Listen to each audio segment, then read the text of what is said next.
You know, usually when we look at a towering skyscraper, our eyes are just immediately drawn upwards, like to the glass, the spire, the impossible height of it all. Right. We just admire the sheer ambition of the architecture, the visible result of all that work. Yeah, exactly. Very few people, I mean, nobody really stands on the sidewalk and marvels at the hundreds of tons of poured concrete buried deep in the dirt.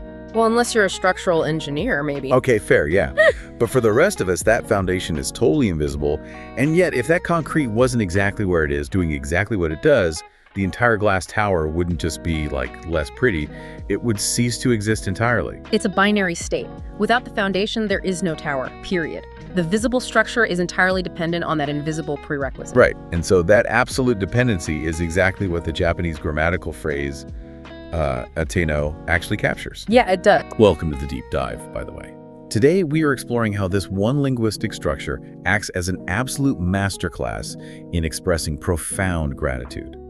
It really forces us to recognize how certain things in our lives exist only because of foundational prerequisites. And it's fascinating because language absolutely shapes how we perceive reality. You know, we aren't just looking at a vocabulary word today. We are examining a very specific cognitive framework for recognizing what actually holds our lives together. I love that, because think about how often we struggle to express to someone that they aren't just, helpful, but absolutely essential to our existence or our success. English sometimes feels a bit clunky here, don't you think? Oh, totally. We say things like, I couldn't have done it without you. Right. But over time, that phrase has just morphed into this cliche that you scribble in a high school yearbook. It completely loses its gravity. It often feels like a polite add-on rather than an existential truth.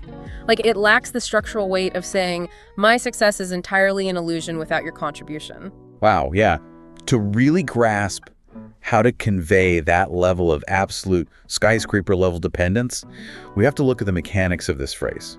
So looking at our notes, it's classified as a JLPT N1 level expression. Yeah, so we are dealing with the heavy machinery of the language here. This isn't the grammar you use to casually order a coffee or, ask for directions to the train station. Right, it is reserved for complex, highly nuanced communication. Exactly, and the literal definition is quite striking.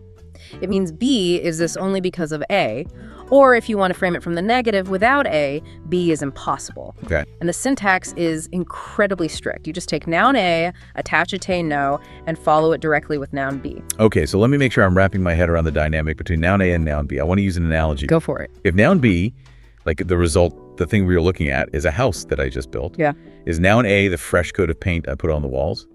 Or is it the concrete foundation we were talking about earlier? Oh, it is unequivocally the concrete foundation. Noun A must be the absolute foundation or the essential prerequisite. So it can't just be a cosmetic addition. No, not at all. Because if you take away the paint, the house is certainly less attractive, right? But it still stands as a house. It still functions. Yeah, but if you take away the foundation, the house collapses into a pile of lumber. Atte-no dictates that without A, B literally cannot stand. Wow, so it carries an immense amount of structural weight. It's not just, hey, I appreciate A because it makes B much nicer. Right. It's more like B is a total fabrication without A. Exactly. The existence of the second noun is entirely contingent on the first. You are declaring an objective structural reality rather than just a subjective feeling of appreciation. Okay, so if Atte-no makes B an illusion without A, then casually saying, thanks for holding the door, obviously doesn't cut it here. Definitely not. So how does this actually look when the stakes are real? There has to be a significant difference between this and everyday gratitude. Oh, the gap between the two is massive. I mean, in Japanese, a common way to say thanks to A is A no okashite. Okay, so R-O okashite. Yeah, and it's a perfectly wonderful, polite way to express gratitude. You might say, thanks to you, I found the train station. Right. It's functional, it's appreciative, and it smooths social interactions. It just acknowledges a helpful contribution. But Atte-no operates in an entirely different stratosphere. It is highly formal and far more emphatic. How so? Well, using it requires expressing deep appreciation born from a very strong conviction. You don't use it lightly. Furthermore, there is a very specific usage rule in the texts. Oh, yes. Atte-no is strictly reserved for things that are vital. Okay, well, I have to test the boundaries of this rule. I figured you might. Could I use this for something that feels vital to me in the moment, but is objectively a bit trivial? Like, could I walk into the kitchen in the morning and declare coffee Atte-no morning? Oh, wow. Basically claiming my morning exists only because of coffee. Well, while that might get a laugh among friends who understand the grammar, it technically violates the entire spirit of the expression. So it turns a skyscraper's foundation into a mere caffeine dependency. Exactly. It lowers the stakes completely. The grammar is really designed for truly vital foundations. What kind of foundations are we talking about? We are talking about health, life, your livelihood, your customers, or, the survival of a team. Things where the structural integrity of your existence is actually on the line. So using it is almost like drawing a line in the sand about what your core values actually are. It's a public linguistic declaration of those values. When you use Atte-no, you are explicitly acknowledging your dependencies and shedding the ego of self-sufficiency. You're admitting that you do not stand alone. Yes. Okay, if we're drawing a line in the sand about our core values, I feel like the most immediate place that structural integrity gets tested is in our personal lives. Specifically, love and health. Let's dissect the first personal pillar then. Yeah, so looking at the source notes, the phrase is Atte-no kekkon sekatsu da. So noun A is I, meaning love. Right. And noun B is kekkon sekatsu, meaning married life. So love Atte-no married life. The direct translation tells us love is the foundation of a marriage. But looking at the structural rule we just established, it's making a much harsher claim than that. What kind of claim? It implies that without love, living together literally has no meaning. Wow, that is so stark. It's stating that if the noun A of love disappears, the noun B of the marriage certificate is just like a legally binding piece of paper. Right.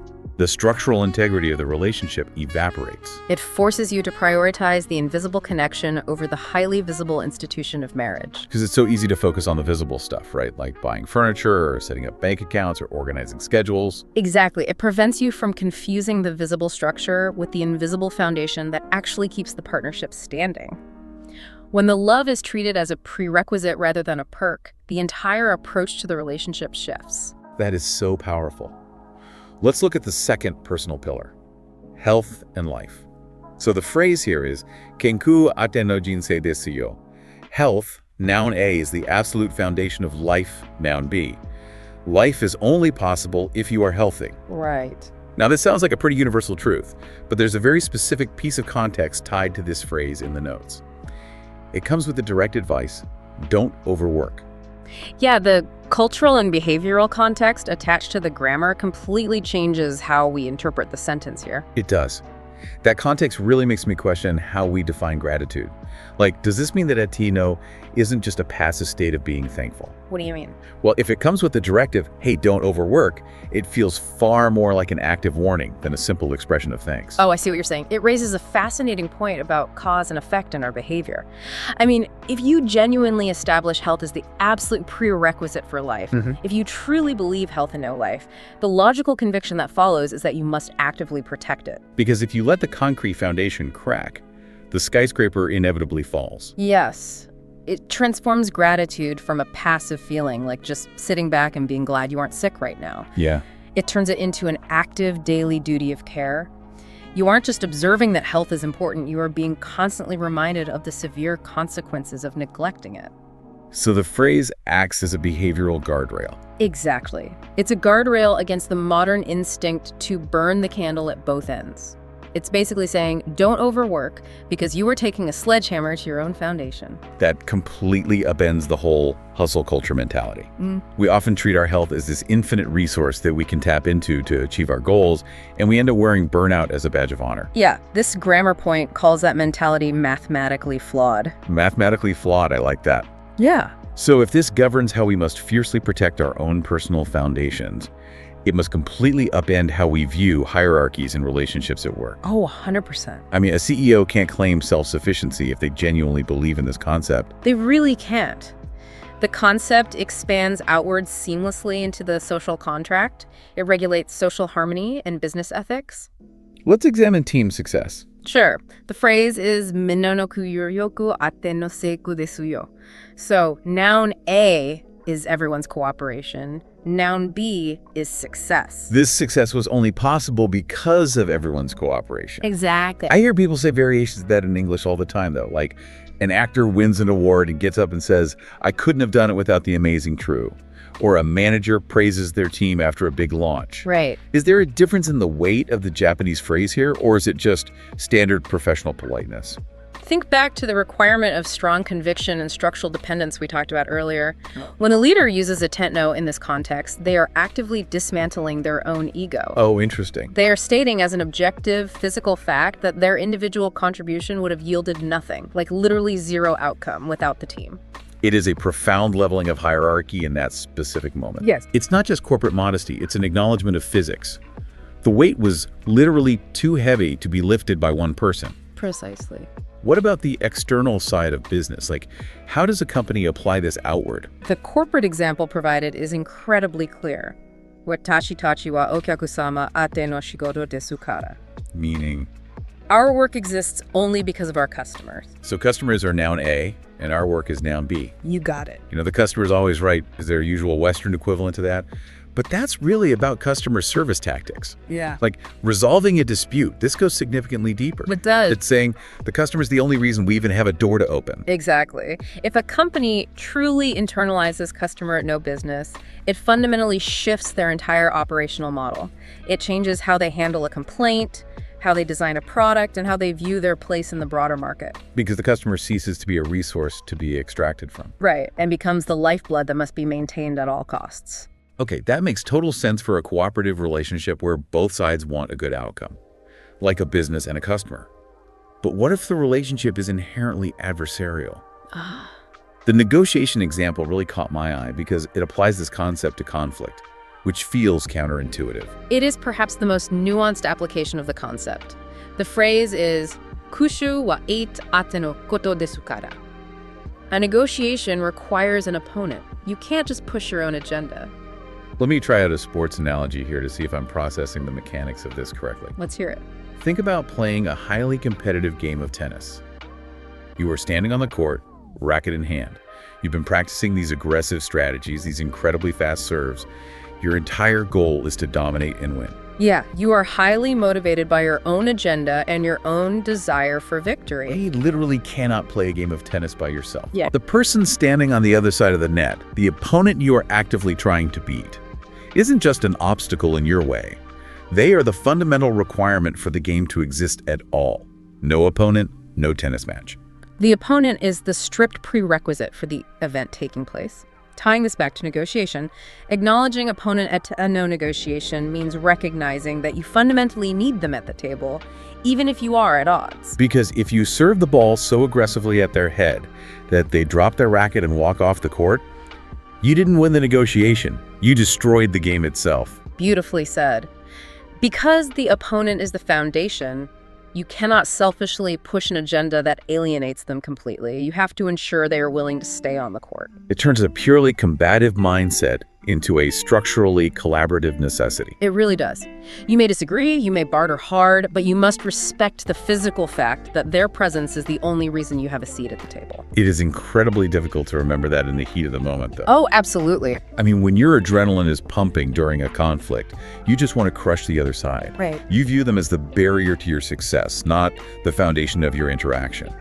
This framework really forces a staggering paradigm shift for anyone in business, law, or even personal disputes. It demands a level of respect that goes far beyond mere politeness or tactical diplomacy. It is respect born of absolute, undeniable necessity. Having seen how this single grammar point scales from the intimacy of marriage to the ruthless strategy of corporate negotiations, we have to bring this concept directly into the world of everyone listening right now. Yeah, synthesizing this deep dive, we see that Atte-no is far more than a vocabulary word to memorize for a proficiency test.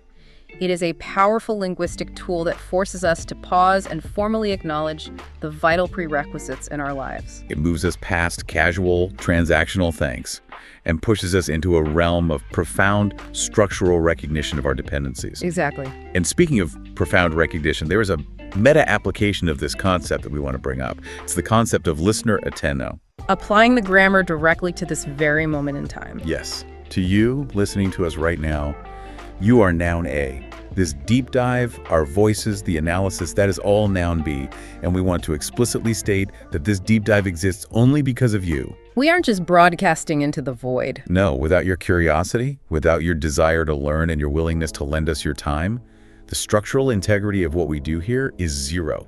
You are not a metric, you are the prerequisite. The conversation fundamentally requires a listener to exist. It is the absolute truth. Listeners, Atte-no deep dive. As we wrap up, this framework leaves you with one final provocative thought to ponder on your own today. We've talked about love, health, customers, opponents, and listeners. But what is it for you, uniquely? What is your invisible foundation? Look around your life today. Look at the structures you have built, your career trajectory, your family routines, your hobbies, your peace of mind. What is your noun A? Identify the invisible, essential foundation in your life that you might be treating as just a happy bonus, rather than the absolute prerequisite for everything you do. Because if you don't know where the concrete is buried, you won't know what to protect when the ground starts to shake. Take a moment today to stop looking at the glass and the penthouse view and appreciate the concrete foundation that keeps it all standing.